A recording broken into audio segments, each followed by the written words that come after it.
총나라 군대가 철수한 후 사마이는 제갈량의 본진을 시찰했는데 빈틈없이 준비되어 있던 본진의 상태를 보고 천하의 기재로다 하며 감탄하는 말을 했다고 합니다. 그럼에도 사마이의 끈기와 지구력은 제갈량을 능가했고 제갈량은 북벌의 가업을 이루지 못하고 사망을 하게 된 것이죠. 제갈량을 제지한 공을 인정받은 사마이 235년 대장군에서 군령권을 가진 최고 벼슬인 태위로 승진을 해서 세력을 더 키우게 됩니다. 그리고 그 이듬해 유명 대신 중 한 명이었던 진군마저 사망을 하면서 유명 대신은 사마이만 남게 되었죠. 이후 사마이는 요동정벌을 하게 되는데요. 요동을 차지하고 있던 공손씨 집안, 공손연이 주도권을 잡게 되면서 오나라 송건과 접촉을 하는 등 위나라에 적대적인 태도를 보이다가 어느새 위나라에 반기를 들어 237년 스스로 연항을 자칭하고 독자적인 연호를 세우게 됩니다. 이를 두고 볼 수 없었던 명제는 장안의 주둔에 있던 사마이를 낙양으로 불러 요동정벌을 명했고 사마이는 4만 병력을 이끌고 공손연을 정벌하러 가게 되는데요. 당시 60세의 사마이, 그간에 축적된 그의 경험은 그를 최고의 사령관으로 만들어 주었고 긴 여정이 될 요동정벌은 반드시 성공하리라는 확신을 가지고 출정을 하게 됩니다. 사마이가 출정을 할 때 명제가 왕복 얼마나 걸리겠소 하고 물었는데 사마이가 가는데 100일, 공격 100일, 돌아오는데 100일, 병사들 휴식 60일, 1년이면 됩니다 하고 대답했다고 합니다. 공소년은 사마이의 공격에 대비해 8만 정도의 정예병을 뽑아서 지금의 요령 해성 부근에 방어선을 치고 20리에 걸쳐 깊은 해자를 파고 성벽을 높이 쌓습니다. 시간을 끌려는 계책이었는데요. 하지만 사마이는 병사들을 남쪽 방어선으로 보내는 척한 후 양평을 바로 칩니다. 다급해진 공소년은 주력 부대를 바로 양평으로 이동시키는데요. 사마이는 양평으로 가는 길에 있는 수산에 매복을 두어 적을 격파하고 양평을 포위합니다. 그런데 금방 끝날 줄 알았던 전투는 큰 비가 쏟아지면서 위기를 맞게 됩니다. 하지만 사마이는 퇴각하지 않고 계속 포위를 유지하기로 하죠. 공소년은 사마이가 비로 인해 퇴각하리라는 생각을 했지만 사마이는 오히려 홍수를 이용해 수로로 군수품을 보급하고 전쟁을 계속 준비해 나갑니다. 그런데 사마이는 공격 준비만 하고 공격은 하지 않습니다. 그리고 포위만 하고 있었는데 그 포위마저 느슨하게 하고 있었죠. 그리고 남쪽의 군령을 20리 뒤로 물리고 적들이 나와 방목하고 나무를 벨 수 있게 해줍니다. 또 적이 아침에 산보를 나와 저녁에 돌아갈 수 있는 공간까지 만들어주죠. 공소년 진영의 군량이 다 떨어질 때까지 기다리고 있었던 겁니다. 공소년의 자녀 병력은 곧 군량을 모두 소비하게 되는데요. 이것을 알게 된 사마이 곧바로 공성에 들어갑니다. 장장 한 달 동안 계속해서 화살과 돌을 퍼부으니 공소년은 막다른 길목에 내몰리게 되지요. 공소년은 더 이상 물러날 것이 없다고 생각했던지 이제 그만 화의를 맺읍시다 하며 재상 왕건과 어사대부 유보를 사마이에게 보냅니다. 그런데 사마이는 두말하지 않고 이 두 사람을 끌고 나가 목을 베어버리죠. 그리고 며칠 지나지 않아 양평성은 무너지고 공소년은 아들 공손수와 수백 명의 사람들과 포위를 뚫고 양수를 향해 도주하지만 결국 양수 근처에서 위군에게 붙잡히게 되었고 두 부자 모두 머리가 잘려 죽게 됩니다. 사마이는 승리 후에 포로들을 선별해 15세 이상 7천여 명을 모두 죽였다고 진서에 기록되어 있습니다. 일정한 키가 넘으면 모두 죽여버린 것이죠. 그리고 이어 공소년이 비합법적으로 임명한 공경 이하를 모두 죽이고 장군, 필성 등 2천여 명을 모두 사륙합니다. 사마이가 이때 죽인 이들을 합치면 1만여 명이 넘는데요. 사마이는 여기서 그치지 않고 죽인 사람들로 경관을 만듭니다. 경관은 고대 전쟁에서 승자들이 전공을 가시하고 적들을 떨게 하기 위한 목적으로 적들의 시체를 쌓아 만든 커다란 언덕으로 경관을 구축하는 것은 아주 잔혹한 행위였죠. 이렇게 50년 이상 요동을 차지했던 공손씨는 사마이에 의해 완전히 패망해버리게 됩니다. 지금까지의 사마이는 인내하고 속내를 드러내지 않고 이렇게 엄청난 사륙을 할 존재로 보이지 않았는데요. 이 요동정벌에서 보인 사마이의 냉혹함이야말로 그의 진짜 모습이 아닌가라는 생각이 들기도 합니다. 자, 이렇게 유동정벌에 성공한 사마이, 병사들을 이끌고 돌아가던 중 2통의 칙서를 받게 됩니다. 한 통은 주둔지인 장안으로 돌아가라 라는 내용이었고, 다른 한 통은 명제의 친필로 쓰인 것으로 당장 낙양 궁궐로 돌아오라는 내용이었습니다. 사마이는 낙양에 무슨 일이 일어나고 있음을 직감하고 고속수레인 추봉차를 타고 미친 듯이 달려 하루 만에 낙양에 도착합니다. 사마이가 낙양에 도착했을 때 명제는 이전부터 있었던 병세가 악화되어 죽음을 앞두고 있었고, 황실 내에는 치열한 권력투쟁이 벌어지고 있었죠. 명제는 조조의 아들인 연왕 조우를 대장군으로 임명하고, 하후원과 조조, 조상, 진량이 다음 황제를 보필하게 하려고 했습니다. 그런데 당시 명제의 측근으로 권세를 누리고 있던 유방과 손자가 하우원과 조조와는 사이가 나빠서 이들을 견제해야겠다라는 생각을 했고, 병상에 누운 명제에게 이들에게 다음 황제를 맡기면 황제는 꼭두각시가 될 것이라며 계속 설득을 합니다. 결국 마음을 바꾼 명제는 조상을 대장군으로 임명하고 급히 사마이를 불러들인 것이죠. 사마이에게 장안으로 가라는 칙서를 내린 사람은 아마 연왕 조우였겠지요. 사마이는 이렇게 대장군에 임명된 조상과 함께 명제의 유명을 받들게 되는데, 명제는 사마이의 손을 잡고 이제 겨우 8살 된 어린 황태자 조방을 잘 보필해달라라는 부탁을 합니다. 사마이는 폐하께서는 선제께서 폐하를 저에게 부탁하는 것을 보시지 않았습니까? 끝까지 잘 보필하겠습니다 하고 약속을 하지요.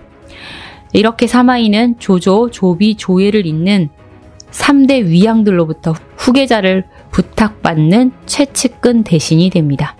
239년 1월 35세의 젊은 명제가 사망을 하고 8살 나이에 조방이 황제의 자리에 오르게 되지요. 사실 조방은 명제의 아들이 아니었습니다. 명제는 정치에 크게 흥미를 두지 못하고 국고를 낭비하며 화려한 궁을 짓고 여인들과의 즐거운 놀이에 빠져 있었는데, 너무 방탕한 생활을 해서인지 일찍 건강이 나빠졌고 후사가 생기지 않았습니다.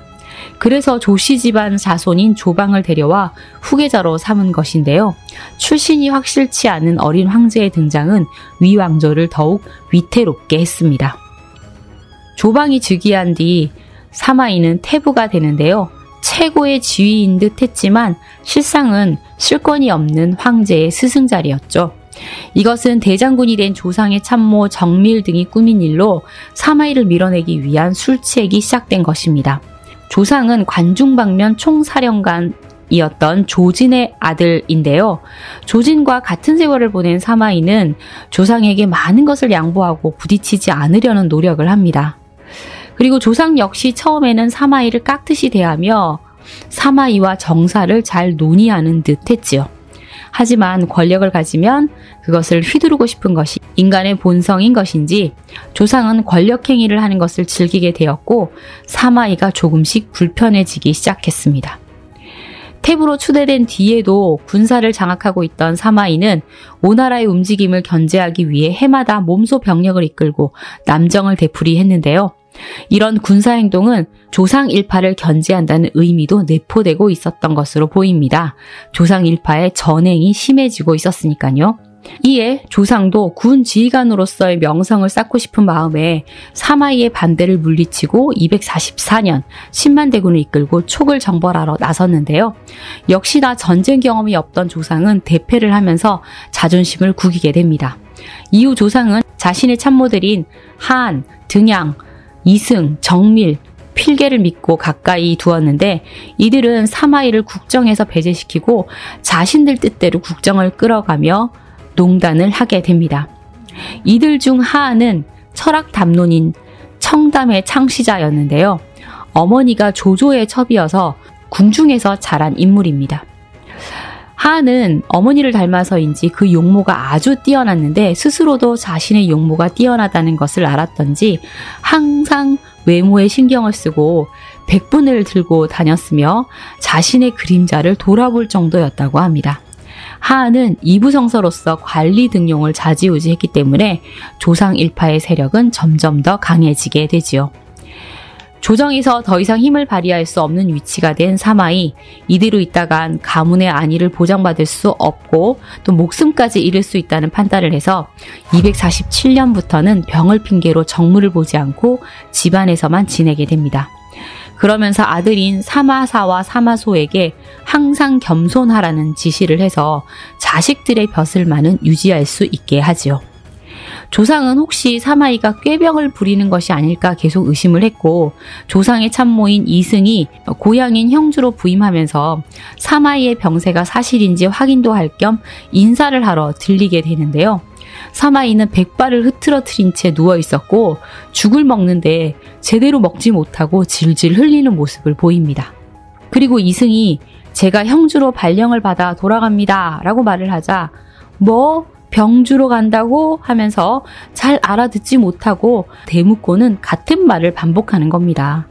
이승은 사마이가 노망이 든 데다가 몸도 쇠약해져서 곧 죽을 것 같았습니다 라는 보고를 했고, 조상 일파는 그래 곧 죽을 노인네, 우리 손에 피 묻힐 필요도 없겠구나 하며 안심을 하게 됩니다. 그로부터 10년이 지난 249년 1월, 조상 형제는 황제인 조방을 모시고 황릉으로 참배를 가기로 했는데요. 곧 죽을 듯이 누워있던 사마이가 분연히 일어납니다.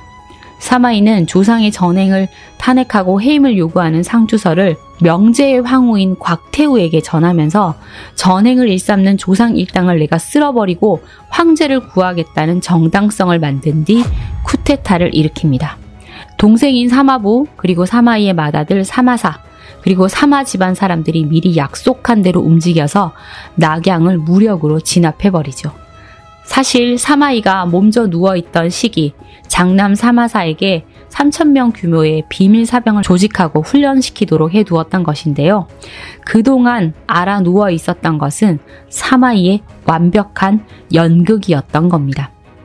사마이는 군대를 이끌고 낙수의 부교에 진을 치고 조방이 돌아오기를 기다립니다.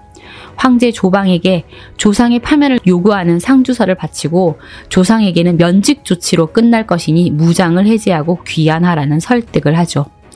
전세가 기울었음을 깨달은 조상, 그래 면직당해도 나 돈 많잖아, 편하게 지낼 수 있잖아 하면서 측근 한 번에 반대를 물리치고 항복을 합니다. 조상의 항복을 받은 사마이는 곧바로 황제의 어머니 곽태우로부터 조상을 벌하라는 조서를 받았고, 낙양으로 돌아온 조상은 나흘 뒤 체포됩니다. 조상의 동생 조해와 조훈, 그리고 조상의 측근들이 모두 체포되는데 이들은 모두 반역죄로 처형당합니다.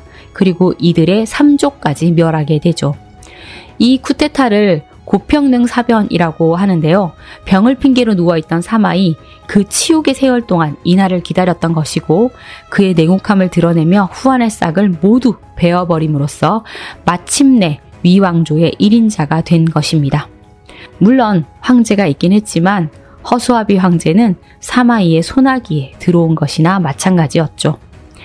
당시 사마이 나이 71세, 가장 낮은 자세로 조조의 의심 속에서 살아남아 마침내 위왕조를 손에 넣은 것입니다. 이렇게 쿠데타가 성공하고 2년이 지난 251년, 사마이는 73세의 나이로 세상을 떠나게 되고 그의 권력은 그의 아들들 사마사, 사마소에게로 이양되게 되지요. 그 사마이 드라마를 보면 사마이가 아내 장춘하를 무척 사랑하고 꼼짝 못하는 공처가로 묘사되고, 두 번째 부인으로 두게 되는 백령군도 조비가 감시자로 보낸 것으로 묘사되고 있는데요. 글쎄요, 젊어서는 장춘하와 잘 지냈을 수도 있겠지만 나이를 먹고 사마이는 장춘하 외에 3명의 부인을 더 둡니다. 복부인, 장부인, 백부인. 그 중에서 드라마에 등장한 백령군은 백부인인 것이고 사마이의 총애를 가장 많이 받았다고 합니다. 병이 들어 누워있는 사마이를 장춘하가 보러 온 적이 있었는데 이때는 두 사람 사이가 무척 나빠졌던지 보기 싫은 늙은이가 뭐하러 왔냐며 사마이가 장춘하를 타박했고, 너무도 화가 나고 서러웠던 장춘하는 곡기를 끊고 죽겠다며 단식 투쟁을 했는데 자식들마저 단식 투쟁을 하며 아버지 너무하셨어요 하며 어머니 장춘하 편을 드는 겁니다. 사마이는 할 수 없이 내가 심했소 하며 사과를 했는데 장춘하가 죽을까봐 사과한 것이 아니라 자식들 때문에 사과한 것이라고 하네요. 장춘하는 247년 4월에 사망했으니 사마이보다 먼저 사망을 한 것입니다.